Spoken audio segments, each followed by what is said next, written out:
গর্ভাবস্থায় ভূমির জন্য একটি কঠিন রোগের মতো হয়ে দাঁড়ায়। কারো কারোর ক্ষেত্রে ভূমির জন্য তো কোনো কিছু খেতেই পারে না, মনে মনে ভাবে হয়তো আমার গর্ভস্থ সন্তানের ওজন আর বাড়বে না বা ওজনটি দিন দিন শুকিয়ে যাচ্ছে। আসলে কথা হলো, গর্ভাবস্থায় বমি হওয়াটা স্বাভাবিক, তবে প্রচুর পরিমাণ বমি হওয়ার কারণে আপনার অনাগত সন্তানের বিরাট ধরনের সমস্যা হতে পারে। তাই বমি দূর করার কিছু ঘরোয়া টিপস সম্পর্কে জেনে নিতে পারেন। আপনার গর্ভস্থ শিশুর ওজন বাড়াতে অনেক ভূমিকা রাখবে। মেন কথা বলতে গেলে মর্নিং সিকনেসটাই বেশি হয়ে থাকে। একজন গর্ভস্থ মা যখন সারা রাত ঘুমায়, তার ঘুমের ব্যাঘাত অনেকটাই কম হয়ে থাকে প্রতিদিনের তুলনায়। অনেকের কারো কারো ক্ষেত্রে ঘুমটাও কম হয়। সেই সময় ঘুমের তুলনায় যদি তার সকালবেলা বমিটা হয়, তখন শরীর ক্লান্ততা মনে হয় আরো বেশি। কোনো কিছু থাকুক আর না থাকুক, অন্ততপক্ষে পানি হলো বমি হয় মর্নিং সিকনেসের সময়। তাই গর্ভ অবস্থায় বমি এড়াতে কিছু কিছু নিয়মকানুন মেনে চললে হয়তো আপনার আগের তুলনায় বমি অনেকটাই কম হবে। তারই মধ্যে একটি হলো অল্প খাবার। সারাদিনের তুলনায় আপনি যদি 3 বার খেয়ে থাকেন, প্রতিদিনের মতো সুস্থ মানুষের মতো যদি আপনার গর্ভ অবস্থা ছাড়া 3 বার প্রতিটি মানুষ খেয়ে থাকে, সেই হিসাবে আপনার এই 3টিকে 7 ভাগে পরিণত করতে হবে। খাবারটাকে আপনাকে 7 ভাগে ভাগ করে সারাদিন সেই খাবারটি খেতে হবে। অল্প অল্প পরিমাণে খেতে হবে যেন আপনার বমি না হয়। প্রত্যেকবারই খাওয়ার সময় অল্প পরিমাণে পানি পান করুন। সুস্থ মানুষকে দৈনিক 8 গ্লাসের উপরে পানি খাওয়ার কথা বলে বিশেষজ্ঞরা। তার ক্ষেত্রে গর্ভস্থ মহিলাদের রুটিন ভিন্ন হতে পারে, কারণ গর্ভস্থ মহিলার মধ্যে আরেকটি অনাগত সন্তান বেড়ে উঠছে। তার দিকে খেয়াল রেখে আপনার রুটিনটা ভিন্ন হবে একজন সুস্থ মানুষের চেয়ে। গর্ভবতী মহিলার প্রতিদিন অন্ততপক্ষে 10 গ্লাস থেকে 12 গ্লাস পানি খাওয়ার কথা বলেন বিশেষজ্ঞরা। অ্যামোনিয়টিক তরল যেন কম না হয়, সেই ক্ষেত্রে একজন গর্ভবতী মহিলাকে অবশ্যই প্রচুর পরিমাণে পানি পান করতে হবে। পানির কোনো বিকল্প নেই।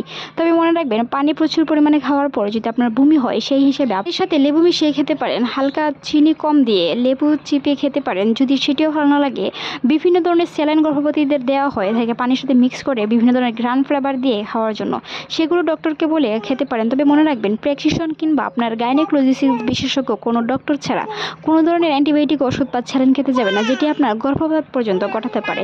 তাই থেকে অবশ্যই সাবধানতা অবলম্বন করতে হবে। তার মধ্যে আরেকটি হলো খাবার তেলাক্ত জাতীয় খাবার খাওয়া যাবে না, নরম খাবার খেতে হবে। নরম খাবার খাওয়ার কারণে আপনার কোষ্ঠকাঠিন্য হবে না, আরামদায়ক ঘুম হবে। আর ঘুম ভালো হলে ভূমিটা কম হবে। সকালের ঘুম বা রাতের ঘুম যদি পর্যাপ্ত পরিমাণ গর্ভবতী মহিলাদের হয়, এই সময় মর্নিং সিকনেসটা কিংবা ভূমি অনেকটাই কম হবে। কারণ আপনার যখন ব্রেনকোলজিস ঠিক থাকবে কিংবা আপনার ঘুম পর্যাপ্ত পরিমাণে হওয়ার কারণে আপনার মানসিক শরীর ঠিক থাকবে, সেই সময় আপনার ভূমিটা কম হবে। ভূমিটা কম হওয়ার কারণে আপনি খাবার খেতে পারবেন যেটি আপনার গর্ভস্থ শিশুর ওজন বাড়াতে সাহায্য করবে।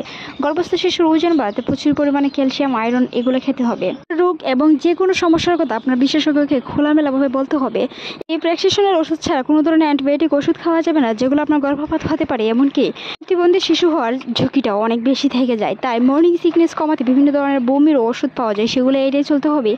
এমনকি বিভিন্ন ধরনের স্যালাইন কিনতে পাওয়া যায় ভূমি এড়াতে, সেগুলো এড়িয়ে চলতে হবে। সাধারণ সুস্থ মানুষের তুলনায় গর্ভবতী মহিলাদের শরীরের তাপমাত্রা ভিন্ন থাকে, প্রায় অনেকটাই ভিন্ন। যদি আপনি মনে করেন একটি সাধারণ তাপমাত্রা চেয়ে প্রায় দ্বিগুণ থাকে গর্ভবতী মহিলাদের তাপমাত্রা। তাই যদি শরীর গরম লাগে কিংবা জ্বর আসে, সেই সময় আপনাকে অবশ্যই কিছু নিয়মকানুন মেনে চলতে হবে। তারই মধ্যে একটি হলো পানি পান করা। আদা দিয়ে পানি খেতে পারেন, তবে চিনিমুক্ত পানি পান করার চেষ্টা করুন।